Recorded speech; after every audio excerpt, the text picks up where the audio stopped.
Saya cakap kan saya cakap aja. Ini kadang tengkuk injil. Iya.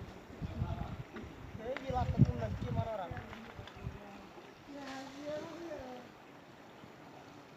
Orang ngomong pangalang apa? Jat enak kenjang jat ni jo enak tu. Itu berlarang bikin. Jadi nang celak tak.